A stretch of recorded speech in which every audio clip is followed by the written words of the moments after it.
কাজের বিকল্প নাই, কাজের বিকল্প নাই। বাঁচতে হলে কাজ করতে হবে। আরেকটু সুন্দর করে যদি বলি, সুন্দর করে বাঁচতে চাইলে সুন্দর করে কাজ করতে হবে। জীবনে ভালো থাকতে চাইলে কাজ করতে হবে, জীবনে ভালো রাখতে চাইলে ভালো কাজ করতে হবে। নিজের উন্নতি চাইলে কাজ করতে হবে, পরিবারের উন্নতি চাইলেও কাজ করতে হবে, দেশের উন্নতি চাইলেও কাজ করতে হবে। কাজের বিকল্প নাই। আর এই কাজ করতে গিয়ে আমরা অসুস্থ হব, আবার সুস্থতায় ফিরে আসব।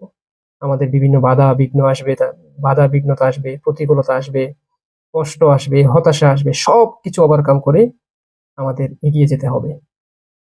মুখ ফেরালে চলবে না, পেছনে তাকানো যাবে না, হতাশ হওয়া যাবে না। সবকিছুকে উপেক্ষা করে, যত বাধা আছে সবকিছুকে উপেক্ষা করে আমাদেরকে কাজে মনোযোগ দিতে হবে।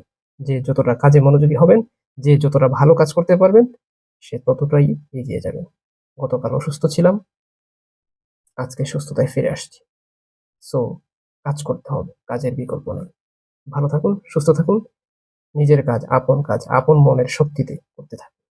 আসসালামু আলাইকুম।